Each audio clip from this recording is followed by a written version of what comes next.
今回の産業まとめ。韓国で感染再拡大。ばらまき政策で経済回復へ。首都圏の拡大が顕著に。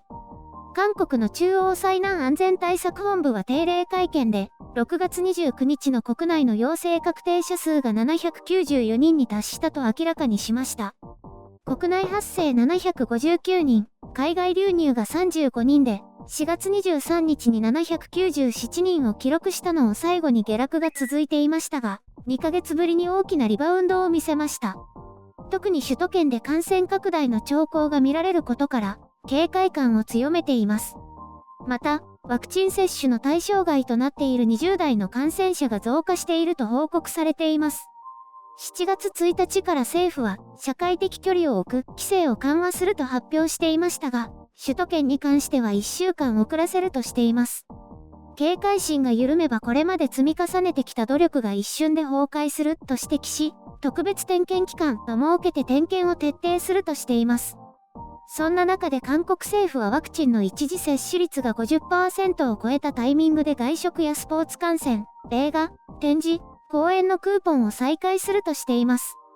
さらにはクレジットカードの使用額増加分に応じて最大30万ウォン、約3万円のキャッシュバックを行うとしています。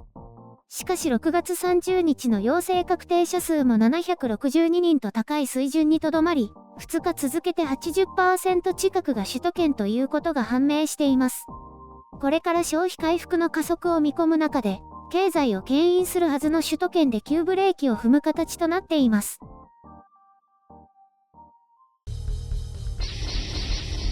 編集所感。今回の概要。避けられない増加兆候。韓国の数字ってどうなの？規制緩和して大丈夫？韓国でもいわゆるデルタ株の感染増加が徐々に増えてきて、兆候としては世界的な例に漏れずといったところです。この数週間も多少の上下は経験していましたが、特に首都圏ではここに来て急速な拡大を見せています。韓国は PCR 検査もそうですが、飲食店や教会、ナイトビジネスへの検査も徹底的に行われていて、指導なども行っているようですね。まあ本当にお金かけてやっているようですよ。それでもこんな感じですから、感染力が強いということなんじゃないでしょうか。日本なんかもそうですけど、だからといって個人個人の警戒感がそれほど大きく変わるわけでもないので増加兆候は避けられないものと思います。韓国のデータを見ると、首都圏で10代から40代の増加が顕著なので、やはり活動が活発な人たちの間で感染し、家庭や職場で広がるパターンのようですね。ここに来て、日本の首都圏とほぼ同じような水準になっていますね。あれだけ罰則強化して徹底して乗り越えたと言ってもこの結果ですよ。日本はね、私も夜に散歩してると路上飲みとか歩き飲みしてる人を今まで以上によく見ます。規制が緩いですからね。それが罰則対象で基本的にできない韓国でさえこれですから、デルタ株の感染力に対しては、これまで通りではダメだということではないかと思います。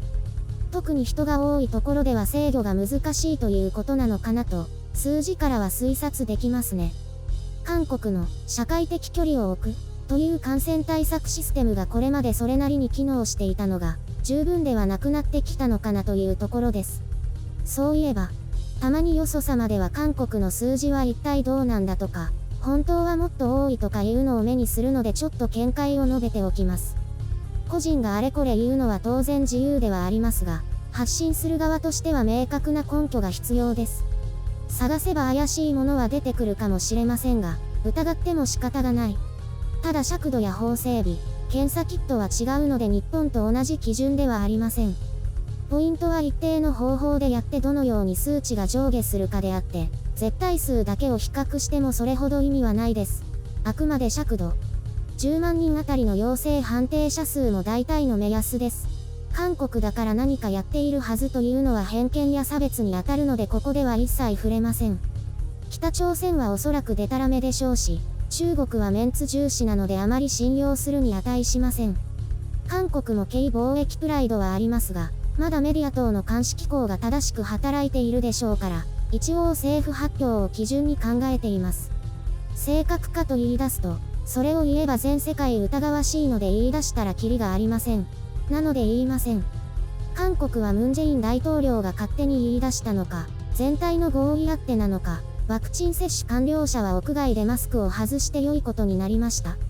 これは首都圏も対象で、韓国では人が多いところで理由なくマスクをつけていないだけで罰金なので、こういう緩和策も出てきたようですね。一般人は約1万円以下、事業者等は15万円以下や30万円以下ですからかなり厳しいんです。マスクの付け方やマスクの種類も細かく規則に書かれていますからね。人との距離もあれこれ決められていますから、日本より厳しいんですよ。これが数字を減らすのに効果を示しているのだと思います。日本もここまでやれば多少減るかもと思いますけど、ここまでやるかっていう話。そしてなんだかんだで首都圏は増加傾向で日本に似た水準。全体の山は違いますが、ここまでやっても似た結果。というのは誰もが残念でしょう。私は別に韓国の発表にうがった見方はしないので、ここまでよく頑張ったなと思います。日本と比べても低く抑えてきたなと思っています。それでもこうなってしまったことに、個々の気の緩みか警戒水位の上げ方を失敗したか、単に感染力が強いためかはわかりませんけど、ともかく何かがうまくいっていない。首都圏は下手したら警戒レベルを1上げなければいけなくなるかもという状況です。東京も楽観予測でも増加傾向が示されていて、地方の人からすれば何をやってるんだという状況かもしれませんね。接種率の低い国は出てくる数字を見ればどこも同じように増えています。ということで、躍起になって抑えるなら何かしないとねというところでしょう。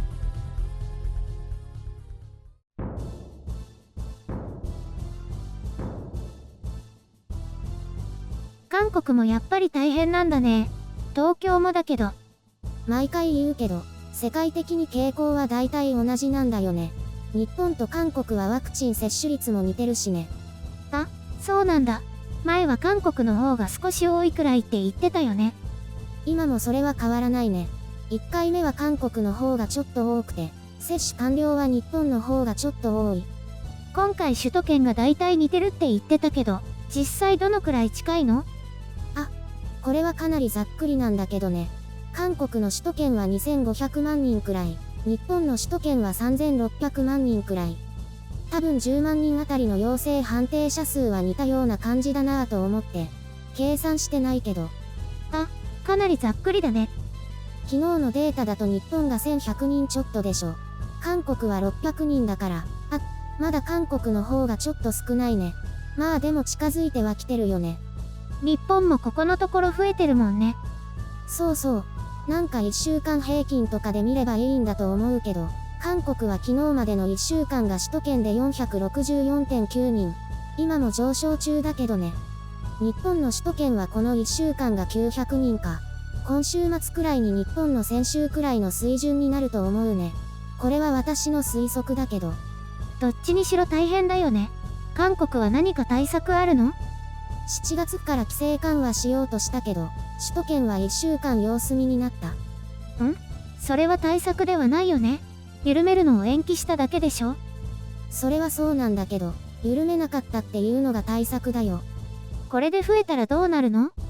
今は警戒レベルを上げるラインにギリギリ到達してない状況で、1週間後にそれを超えたら警戒レベルを上げることになるんじゃないかな。これまた大変だね。せっかくもう収まったってところで。でもね、多分基準を超えてももう少し様子見になると思うよ。経済に水を差したくないから。そういうところは日本と同じだね。いろいろ難しいんだと思うけど。なんだかんだで韓国はこのくらいの水準で抑えてきたからね。踏みとどまってくれると願ってるんじゃない？日本はどうかな？ちょっと心配だよね。まあ増えるんじゃないかな。五輪もどうするか知らないけど。ひえ、また緊急事態宣言とかなるかな？なんかそういうシナリオになるんじゃないかって話だよね。集まれ、白雪姫のてんこ盛り。自転車に乗って毎週1回パン屋さんに行くんだ。結局毎週になっちゃった？いいんだよ。太ってないから。それで、のんびり自転車を漕いで片道15分くらいかな。並木道を通ったりしてなかなか気持ちいいよ。これからの時期は暑いからね。日中は歩きたくないよね。でもね、この前大変なことが起こったの。スニーカーを履いてたんだけどね、スニーカーの紐が緩くなっていたみたいで、漕いでいる時にほどけちゃったの。それがなんとペダルに絡まってギューってなったの。ペダルの付け根みたいなところに巻きついたんだよ。紐が引っ張られるからスニーカーが締め付けられてなんじゃこりゃーってすぐに止まったから助かったよ。怖っ。そんなパターンもあるんだ。下手したら放り出されて顔から落ちたりしそう。そうなんだよ。スニーカーの紐は要注意だよ。それでね、昔の大失敗を思い出したんだ。高校生の時にね、ふわふわのフレアスカートを履いて自転車に乗ったの。家を出てすぐだったんだけど、急に車輪のところからガタガタガタって音がしたんだ。そしたら、履いていたフレアスカートがビリビリビリって破けてペダルの中に切れ端が入っていったんだよ。もう頭の中が真っ白になったよ。だって長いフレアスカートが一瞬でボロボロのミニスカートに変わったんだよ。ははは。それはね、スカートあるあるだよ。私もなったことあるし、人がなってるのも見たことある。ゆるりんもなの？私の場合は田舎道だったから多分誰にも見られてないと思う。泣きそうになったけど、泣いている場合じゃない。って急いでフレアスカートが絡まった自転車を引きずって家に帰ったよ。すごくお気に入りのスカートだったからショックだった多分みんななったことあるけど、あえて人に話さないだけだよ。私も家のすぐ前でパンツ丸出しになってかなり恥ずかしかったよ。皆さん、長いフレアスカートとか、マフラーとか絶対に気をつけてね。マフラーもなったことある？ないよ。あったら死んじゃうよ。絶対ダメ。私はあの恐怖の巻きつき事件以来、スカートでは自転車に乗らないって決めたんだよ。私もそう。短めのスカートとかでも見えちゃったりするからスカートの時は絶対に自転車は乗らない。でも今回スニーカーの紐が絡まってショックだったそっか、紐靴も気をつけよっと。